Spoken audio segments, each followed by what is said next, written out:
And welcome everyone to the Mind Sculptors podcast. I am your host, Callahan, and we have a great show lined up for you all today. But before we get into it, I just want to thank you all for joining us this week. If you like this episode or any of our other episodes, please make sure to like, subscribe, and comment down below. If you want access to our Discord server as well as some extra content, make sure to head on over to our Patreon at patreon.com/the Mind Sculptors, or check out the link in the description.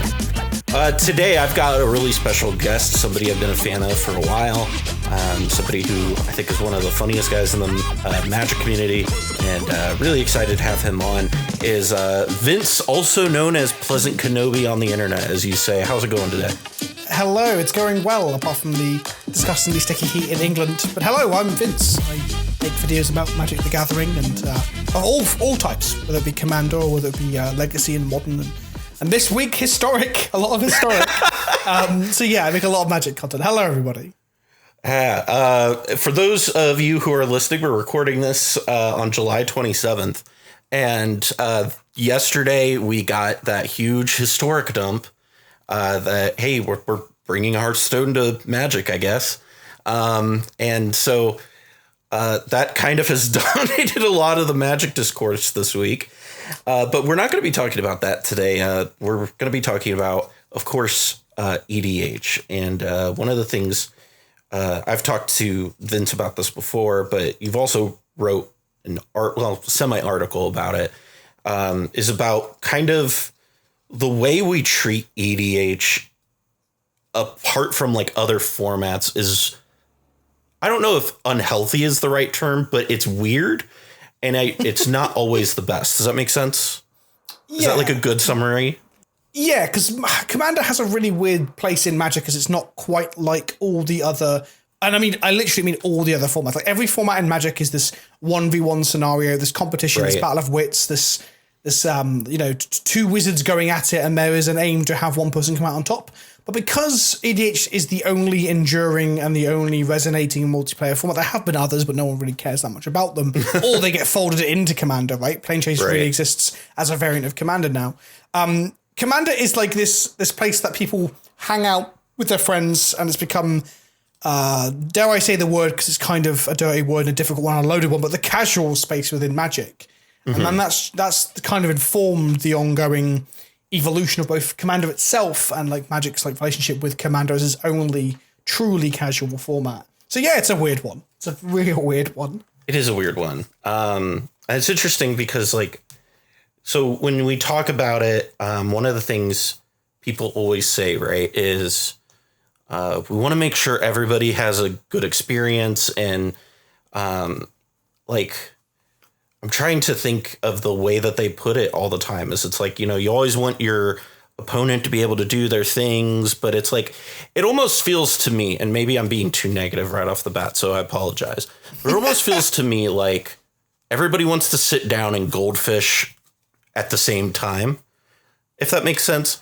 Because that's always kind of been my experience. It's reminiscent of, did you ever play like StarCraft or Age of Empires or Warcraft 3 or Command & Conquer with your friends via LAN or... Yeah, Age of Empires for sure. Yeah. So like those games have like online or competitive community, especially things like StarCraft, right? Where the game is cutthroat, the APM is high, it's very skill intensive, it's very difficult, and people are wrecking each other with, you know, the games are punishing, right? But if you start out playing those games, the way that people approach it is you sit and you build your base and you build up all your resources and you build up all your stuff, and then eventually you agree with your friends, right, it's time to do battle or whatever, which is kind of how EDH is played. It's at least at a casual level. People love to just build up their board states and get very upset if you interact with that in a way, or play certain frowned upon strategies that interact with that in a way. Like even when we get to the real casual level, some people might even frown upon things like board wipes and stuff, which I thank goodness we've come to a situation now where it's kind of accepted that you should be playing multiple Wraths in Commander, because if the table doesn't get wiped, then it's just a mess of a game and not very productive. Right. But yeah, it reminds me of that. It reminds me of my friends who, when I started playing on the StarCraft ladder and stuff, be like, oh, you can take this to the next level. They're like, no, I just want to build my base and stuff. And there's nothing wrong with people wanting to play things differently. Right. It's just strange when then those two mentalities butt heads, I guess. Well, and that's one of the things that you said, I believe it was in one of your Kenobi's Corner for the people who get the Channel Fireball newsletter. Yeah, if you want my newsletter, sign up to CFB Extra newsletter, and I put one out every Friday. Yeah. Not normally getting some quite negative emails back, but I think that's just because some of the CFB viewership still don't like having non-pros on the team to talk about stuff. Yeah. That's a whole different ballgame. Well, I enjoyed it. Good. Some people do. But the thing that I thought that you made was a really good point was that some people really like look at it as a cooperative experience and like treat it almost like D&D, where I mean you bring this up in that newsletter is somebody still has to win the game at the end of the day, right? Like you don't do that in D&D. Like if I sit down for a game of D&D, a game of D&D, a D&D session, right? Like we're all working. It's the party is working together. You don't have a party in EDH. Like I suppose there's Wayfarer that came out earlier this year that people started doing. But like in EDH, somebody has to win the game. Yeah. I think it's because any situation where you sit down with a group of people to do anything, there's going to be social contracts and discussions involved about how you want to do stuff, right? Like this happens with any hobby game. I can think of friends who don't want to play board games strictly by the rules, or friends who I've started playing a lot of Warhammer. They don't want to play as competitively as we can in Warhammer. It happens in everything. People don't want to buy the latest staples for single player formats of 1v1 formats of Magic the Gathering and stuff. Right. But I think the difference is that it's right to be conscientious of the people around you and make sure they're having a good time. And that's kind of why playgroups have to figure out like what their dynamic is. But Magic doesn't lend itself to being like D&D, this collaborative experience where we all high five at the end of it because we've had a good time as a collection of people working towards a common goal, because you aren't, other than having fun. And Magic itself is not designed like that. Like you have cards in your hand that are designed to blow up your opponent's creatures, permanents, lands, if that's even, not frowned upon in your group, or whatever. Like you are playing a deck that is designed to either end the game for other people with you being victorious, or just mess up your opponent's game plans as you go, right? That's probably the two very loose categories for every card you play. And that doesn't constitute towards everyone like high-fiving at the end of it. You might all be very like, that was a cool win, or you did well, or you outplayed me, or that was good politicking. But it is fundamentally different. And I think the point I was getting at in the newsletter is that people don't see it that way. And there's a lot of let everyone play with their toys in Commander, which is fine. But I feel like that being the prevalent topic then starts to push people out of the game because they can't play the things that they want to play, whether that be stacks or whether that would be super aggressive Voltron. Two ends of the spectrum, right? One, stopping everyone from playing any Magic through lock pieces, and the other one just being, I'm going to hit someone as hard as I can and probably take them out of the game early. Like those things are frowned upon because they aren't letting other people play the game. But ultimately, that is a way to play the game. Right. Well, and that's one of the things, as somebody who runs a Commander League in my local meta, that when I first came into this LGS, the way that they did things were they had a laundry list of Rule 0 uses where you can't play this. If you win with a deck, you can't use it again. All these different things. And what ended up happening was nobody ended up coming, right? Because it's interesting that when you tell people you can't do certain things, people are like, okay, well, I guess I just won't show up. It does sound like the nightmare scenario is to rock up to a game store and be told, nah, you shouldn't be playing X, Y, and Z. And you're like, right, okay. And like you're stood there awkwardly with X, Y, and Z in your bag. Like, right. Yeah. Well, and the other thing that this is one of the things that I think is often looked over with that whole conversation of how we treat it and how we look at how people want to play the game, right? Because like if you're a new player, and oftentimes in other formats, what's the first deck that we give to a brand new player? Mono red aggro. It's really easy to pilot. You just throw spells at your opponent's face and turn shit sideways. So, there's very oftentimes, I know in CEDH, a deck that we usually give to people as their first deck would be like Nagila or Godo. They're very simple. They do a thing. But if you do that going into a casual environment, you're a new player, you walk in, you've built a simple aggressive deck, the likelihood of you being ostracized from that community, I feel like, and perhaps I'm a little biased on this because I've had some personal experience tied into this of people not liking that I was playing aggressive strategies, but be pushed out of groups. And that's kind of my big thing with it, right? Is you got to make sure that, you know, when we say that we want a resonant experience for everyone, we have to mean like everyone, right? Not just the strategies we like. I think the very idea of let everyone play with their toys is ironically sometimes excluding people, because letting everyone play with their toys tells everyone to play anything from not strategies X, Y, and Z to just like super inefficiently. Even it's a bizarre thing, because I think this is the big debate between like casual and try hard, right? And I see this a lot in both Commander, and I see a huge amount in Warhammer as well, which, like I said, I'm deep into that at the moment, where people will say, oh, I don't want to play competitively. They'll use the words casual and competitive, or have for fun and competitive, are at two different ends of like two not in the spectrum. They're like diametrically opposed, which is not the case, right? People play competitive games because they want to have fun with them. And what I think happens is people use the excuse of I don't want to play competitively, or I don't want to play high powered, or I don't want to play efficiently, to really mean that they don't want to improve in the game. And ultimately that's also fine. Like if you can come to terms with the idea that you haven't got, because Magic is complicated, Warhammer is another example, is super complicated. It's keeping up with the metagame, especially Magic with the constant releases and like new cards and stuff, is difficult too. So if you don't want to keep up with that, or, you know, hone your decks and adjust to metagames and stuff, you don't have to. But it also shouldn't be a case of, oh, you can't play X because I don't know how to deal with it, because that's not constructive towards, well, I feel it's not constructive towards a good environment for anyone. And I think that is what comes from all this, for the most part, is just people have been empowered to say, I don't want to play against, whether it be mill, stacks, hyper aggro, combo, infinite combo, hand attack. Like I can list off so many things that weirdly get hated out that I just don't understand, because it's been said that it's okay to be that way because those things are seen as anti-fun, when in reality they're all valid ways to play and all have counterplay as well. Magic is actually a really balanced game when you get down to it. And by the way, I'm not just saying, by the way, that everyone needs to be able to beat a CDH tuned stacks deck with their, like, I'm going to use power ratings here, so I apologize because I think that's nonsense too, but a 6, you know? I'm not saying that's the case at all, but I am saying that people can perhaps look inwardly at themselves and say, are you just rejecting these things because you don't understand them? You can't be bothered to learn about them. You can't be bothered to play in a slightly different way or improve your game, or not even improve, like pivot. But you don't have to build a castle. You might want to hold up some interaction. That's the big one, right? Interaction in Commander. And we're talking below the CDH level at this point.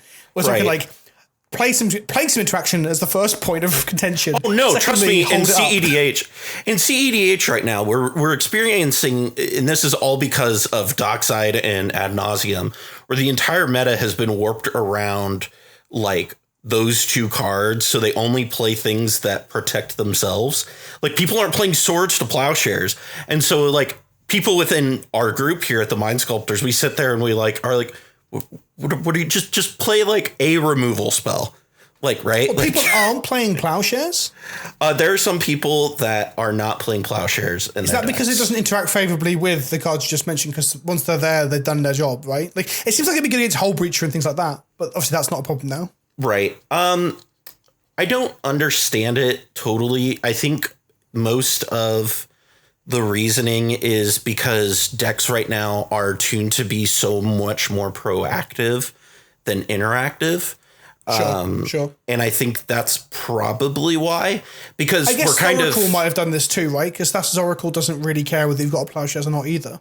Right. Well, that's... Isn't that a weird way if Magic's design's gone that way? With Dockside and Thoracle are good examples, right? Maybe Hull Breacher is good design in that respect, because you can interact with it. Like, I know that's a weird thing to say out loud. Yeah. But like, if they play it and cast a wheel and I have a removal spell, the game continues, right? But if they cast a Thoracle and they've set up, and I'm like, well, I've got this removal spell in hand, it doesn't do anything here. I mean, arguably if they have like one... Does it check on resolution, the trigger for the devotion? Does it check on resolution? Yes, but Okay, it doesn't matter if there's no cards in your deck. It there's doesn't no matter. cards in deck, which is like 99% of the occasions, right? So isn't that interesting that Magic Design is pushing us towards not playing that interaction? Right. Oh, shake my damn head. It's blue, isn't it? They get counter magic and stack interaction, and everyone else can get fucked. Anyway, back to the point at hand. People should still play interaction regardless. Exactly. I agree. I'm bad at it as well. My highest powered deck, which I don't think is a CDH deck, and I get shit when I call it a CDH deck on YouTube. But like when I play Tajova, which I think is a very high powered deck, I have also over the years just cut interaction as time went on, and then I've settled on like Swan Song, Glenelendra Archmage, Capsize, Beast Within, and maybe like 2 other cards, and that's not enough. That's just not enough. But yeah, it's very interesting how. Because I remember this was like 5 years ago. I played, no, not 5, it would be 4, because I guess it doesn't matter. Whenever Kess came out. See, the exact time frame is not the relevant bit, yeah. Right. I was playing Kess, and I remember seeing Kess, and I was like, this is awesome. You get a Snapcaster every turn, like this is amazing. And so I just played Grixis Control, and like people would get so mad when I would interact with their win attempts. And I'm like why? You tried to win the game. It's like, that's, it's very interesting that is the dynamic. And so I guess my thought or my question, I guess, is, so what is, we recognize this as an issue. I think part of why I had you on is because I have agreed with every point you've made, and which isn't the most constructive towards a good conversation that's good to listen to. But part of why I had you on was these are points that I've been kind of thinking myself for a very long time, and it was very good to see somebody else also think that way. And if you were going to fix these problems, right, of people who are being stubborn, and then because it feels like you're bending to the will of sometimes, not all the time, obviously, but there are instances where you're definitely bending to the will of people who just don't want to change. What is in your mind like a constructive and healthy way for us to move forward and be able to change those things? I think, honestly, my answer is going to be very airy-fairy and not that actionable, I guess. But it's a cultural shift. Like we have, as a community, as a culture, we have pushed more and more towards this idea that everyone needs to be allowed to play with their toys, which, like we've already covered, is actually like in itself self-defeating, right? Right. But I think if we move away from that of like, if you lost to X or to an infinite combo, what could you have done differently? That's a better way of looking at it. And this is a way that I've been, especially more recently, as I've been getting, I waned away from competitive Magic quite a bit, especially as competitive Magic collapsed. Then we had the pandemic and stuff. And Warhammer's kind of reignited that spark for me a little bit, to mention it for the 5th time. Sorry, everybody. But hey, Vince, what's your opinion of Warhammer? It's pretty fun. It's pretty good. It's pretty good. But it's also made me be a bit more introspective and try and convince people in my audience and on my community and my Discord and stuff to be self-reflective as well. Instead of saying in a game of Commander you lost because of, and this matters for all Magic as well, instead of saying you lost because of variance or because your opponent wasn't playing fair or the stuff you want to play with, instead of saying what could I have done differently, like did I make the right mulligan decision? Was my removal spell the only one I drew this game on turn 3 the correct thing to have killed when I spike killed my friend's Soul Ring for a laugh and then lost to like Twin in my end step or whatever the scenario is, right? Like it's to look at yourself and see how you can improve or change or pivot. And I'm not saying people to buy more cards or put all the reps in, but just have some self-reflection and a change in culture that way, as opposed to I lost an infinite combo, therefore ergo all infinite combos are bad and everyone should stop. Because that's not helping out anyone who wants to play those things. Because those things are fun in a sense that they seem powerful, right? We're playing EDH, we want to do powerful things. I know some people's powerful things are playing Zendikar Resurgent and making 1,000 mana, but other people's powerful things are assembling inverted commas insane combos. I don't know if that's Oracle here, that's easy mode, right? But that is the thing that power creep and competitive nature culminates towards, is the easiest way to do it. But so those things should be allowed. Hashtag ban Thassa's Oracle. If we can go back in time, and like kill Thassa's Oracle in the womb, perhaps, or in the crib to be less aggressive towards Thassa's Oracle's mother, who's probably a lovely merfolk, honestly. But fucking hell, honestly, Oracle. It really is one of those cards that just I remember seeing that get spoiled, and Phoenix, one of the people in our group, just DM'd me, and he's like, well, they killed Lab Man. Like, there's a whole video that I need to do about this, and it's been on my notes for a long time. I did a video ages ago. I talked about how Walking Ballista homogenizes combo across like all formats, right? If you've got an infinite mana outlet, you either go to the top end, which is Emrakul, or the lower end efficient, inverted commas, Walking Ballista, because it can be played at other points in the curve as well. You've got like two things that kind of homogenize those things. And we saw it with like a food chain moving to Walking Ballista over Emrakul, for example, in Legacy and so on. And one of the points I labored was like colorless things are a thing they need to be wary of in future when designing cards. And the irony is, the follow-up to that video really is talking about the homogenization of combo kills across all formats. It's that Oracle, which is double blue. It's so funny that I was so sure that colorless is the problem. It's not. It's just printing things that are hyper efficient and more powerful than anything you've ever printed. Like a strict upgrade to yeah. But anyway, that's a tangent. But yeah, Thoracle's a Joker Magic card. So changing the culture is something that I think I agree. Well, not I think, I do agree with you. And that's kind of, I know for me, part of why I really like doing the Mind Sculptors and why I like doing like stuff like Major League Commander is like showing people that you can do competitive things and also have fun, and that those things don't have to be mutually exclusive, and we can learn and grow and play things like that. Like one of the things that I like, I don't know how much you've watched of our channel, but one of the things we do with our gameplay is we do like a sports commentary gameplay on everything. So you don't hear the players in the game, but you hear like two people talking over it. And one of the things that's really nice with that is we break down opening hands before we jump into the game. And so you can watch how all of that grows and evolves throughout a game and go, well, if you had mulliganed or if you played this differently. And so it gives people and it's really good for competitive players, right? Because competitive players want to do those things. And so, but I've had a lot of casual people even like subscribe and enjoy the type of content we do because, you know, there is that aspect of it where it's like, here's my opening hand. Here's what I was doing. Here's what I could have done. Or here's what this person could have done better. You know what I mean? Yeah, definitely. I mean, that's what every aspiring new competitive player, I think new or coming up competitive Magic player does, right? Like I can remember a time when I watched a hell of a lot of just any modern or legacy like Star City or CFB content I could, where it would be two people at a desk talking about like a live game because you hear from experts who can then like with perfect information live cast what's going on and stuff. So it's definitely a good way to improve. I mean, that's not what I'm suggesting that the whole community needs to do is like, you know, spend their time on YouTube or Twitch or reading strategy articles about EDH. It's just also, it's not that people need to understand. I mean, what you're saying is not bad. Obviously, learning how to play well or efficiently or whatever is not bad.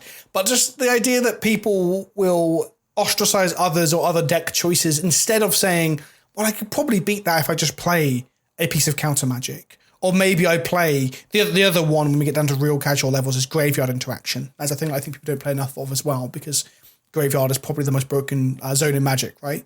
So, yeah, it's people just not being like, maybe I could adjust slightly.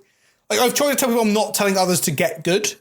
That's not what I'm trying to do. I'm just trying to get people to perhaps take control of their Commander experience themselves instead of relying on others to curate it for them or baby them. I've said this before, and that's the thing that people don't like is saying they're getting babied a little bit. But we do. We baby people by letting them, here's your toys, you can play with them, don't worry.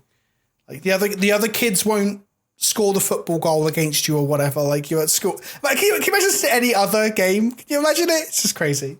Oh, and that's kind of what I've always kind of thought is like, imagine doing that with like Monopoly.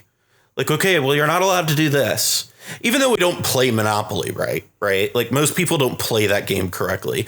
But regardless, like imagine sitting down and you're like, oh, well, you know, I don't want to pay rent when I land on your property because, you know, that ruins my experience. And it feels very odd to me. Although I also am comparing it to a game where, you know, people have gotten into mini family fights over it. So what do I know? Yeah, I don't think I've ever finished a game of Monopoly without being in an argument.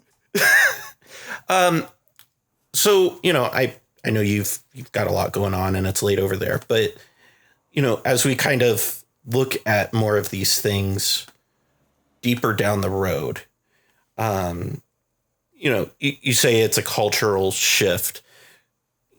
Obviously, that's hard to take actionable items towards, but like for somebody who's going into their LGS, somebody who's going into their online play group, what are things that you could tell them to do to improve that experience, not only for themselves, but to help grow that culture in their communities?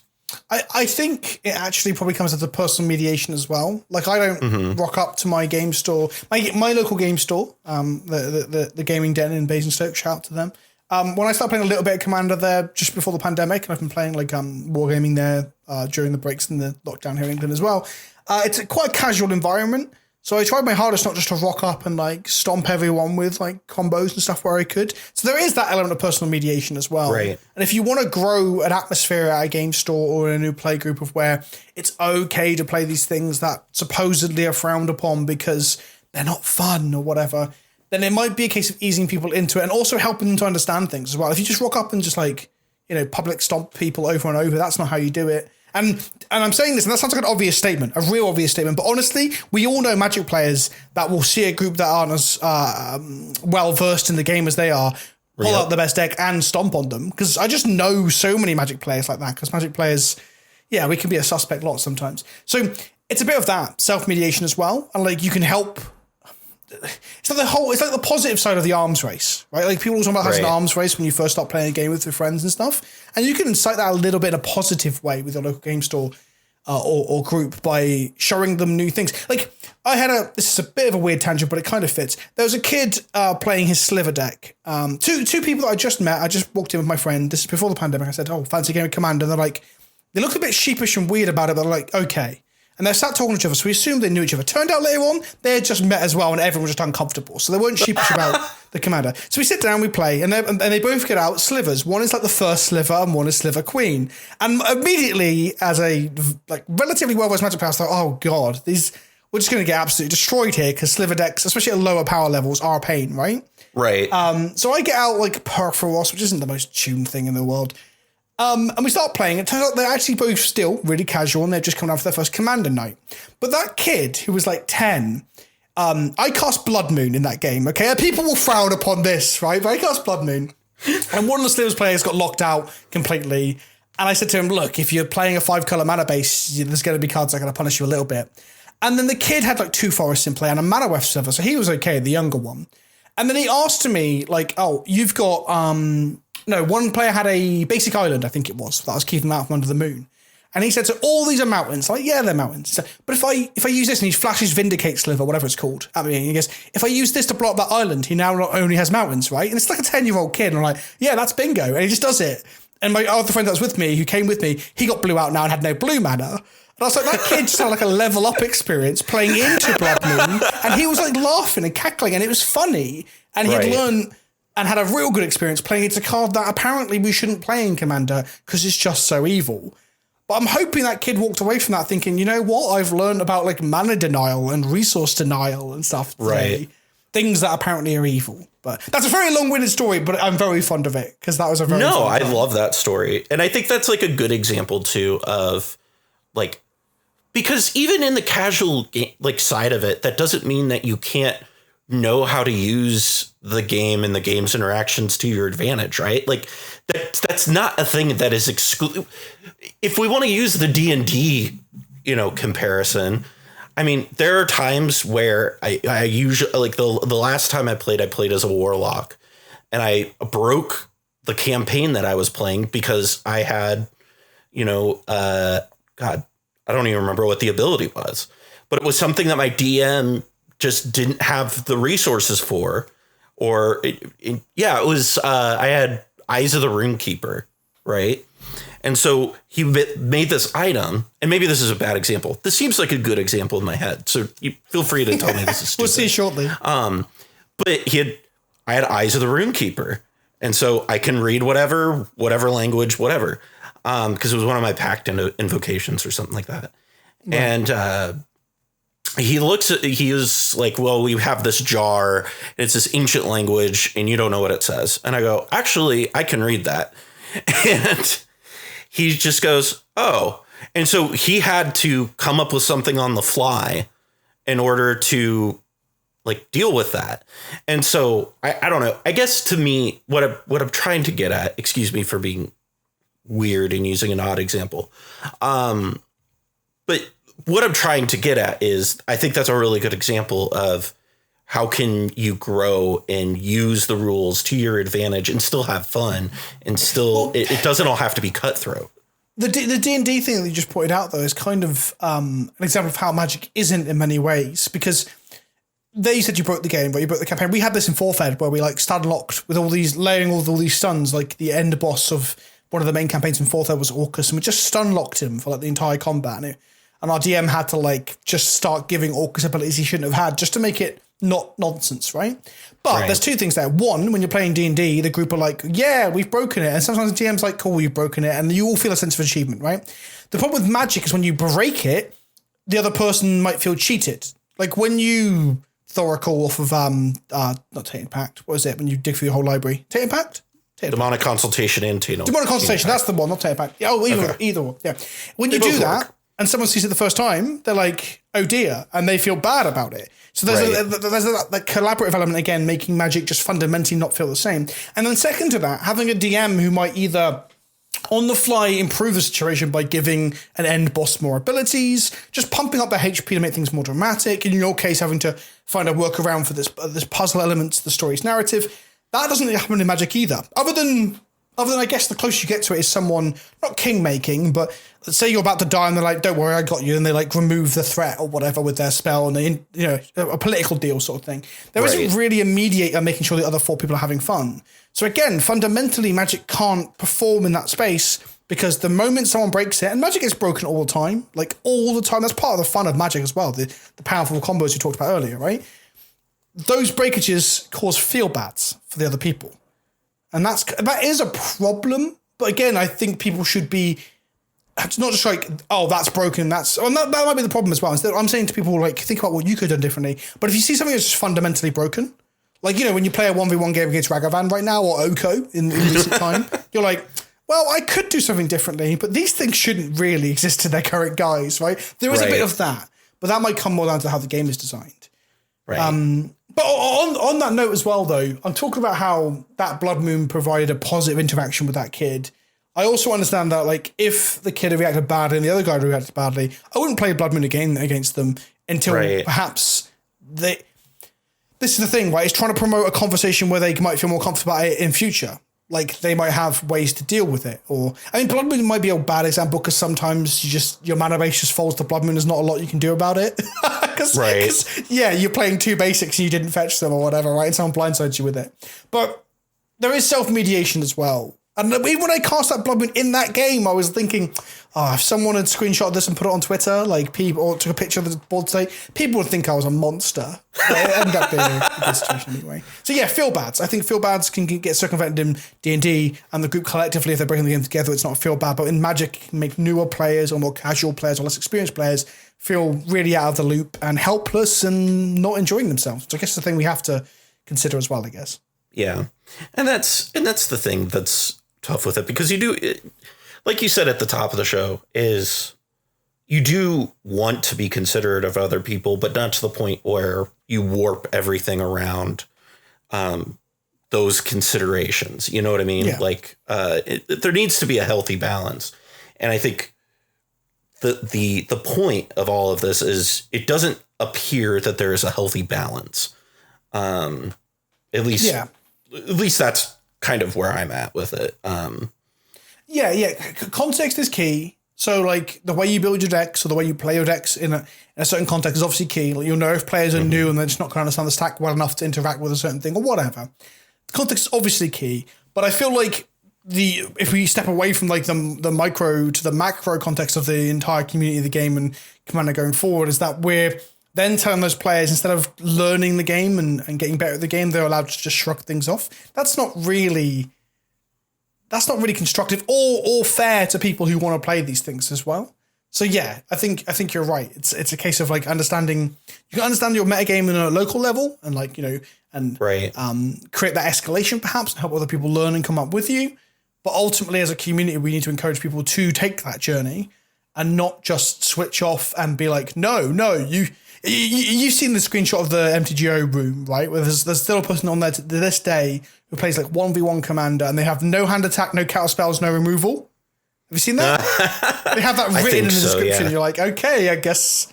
Yeah, I always think of this meme at this point because that person's had that info in there for like several years at this point. I'm like, at what point do you realize that you're going to have to just learn to play around Thoughtseize, my friend? That's just a thing that's going to have to happen. Right. So we should have a culture where people do that as opposed to sitting on their own in these lobby rooms with those words on the in the description. Well, and this is okay. I just had this thought, and how much do you think the ability in Arena to rope people you don't like and just scoop and pick up and go to the next game might make that attitude more like encourage people to have that attitude, right? Because I play a lot of Rakdos Arcanist online on Arena, and I can't tell you how many times I've just gone like Thoughtseize, and then dude just scoops. And I'm like, okay, well, I did just shoot myself for 6.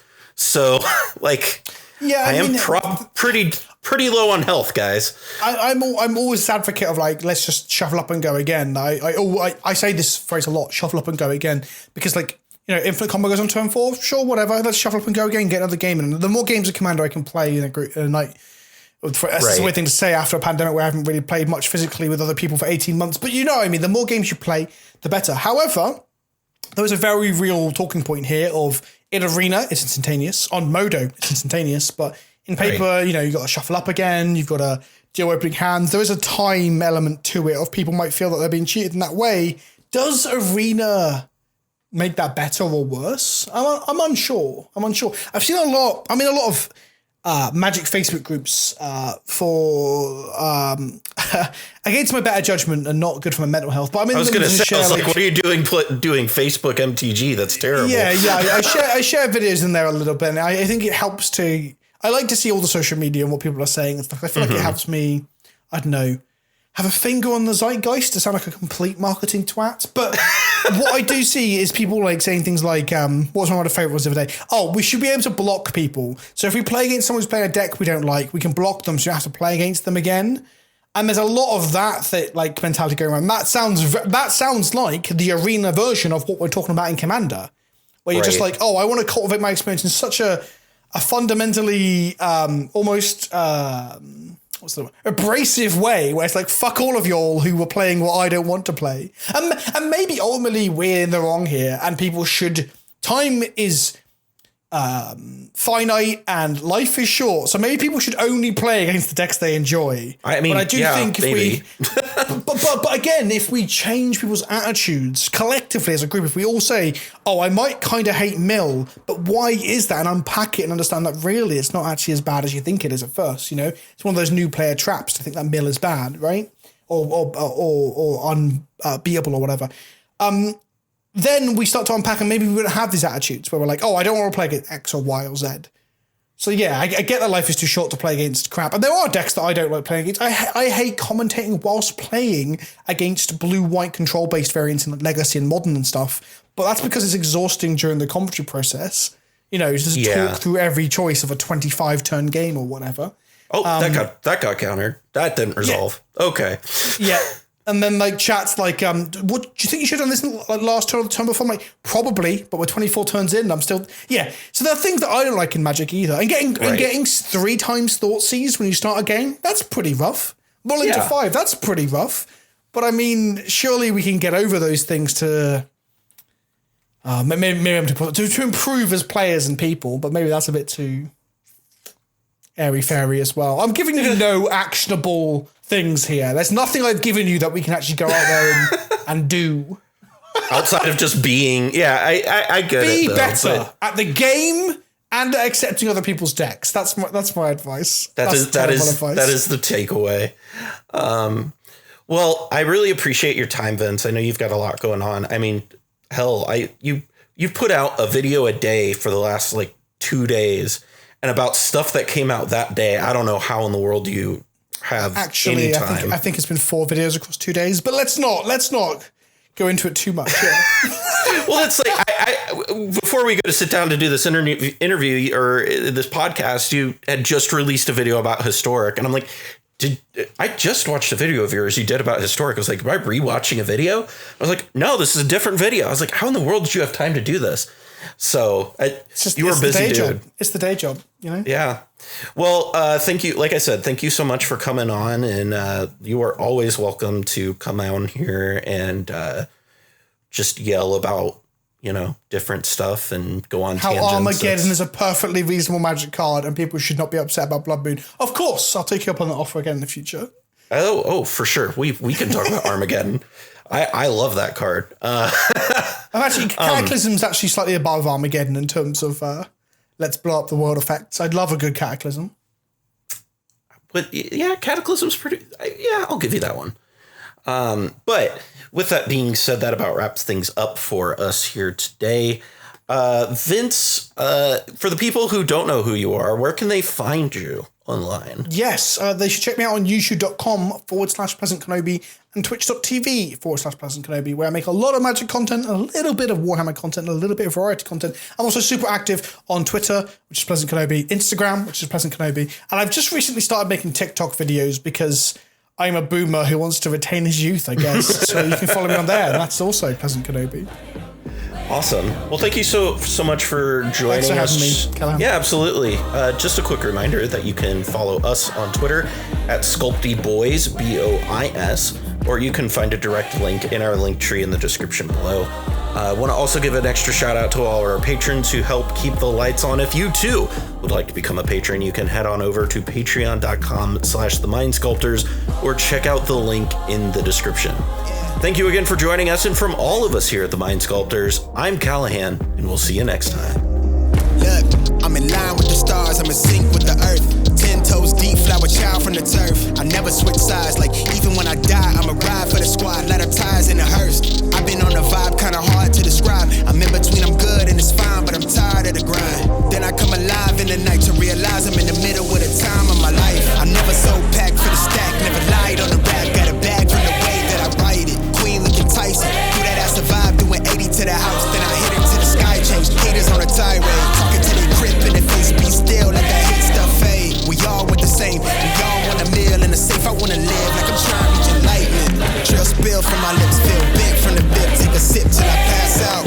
Try and get grit, but it don't make sense, cause you can lose life when it's fast.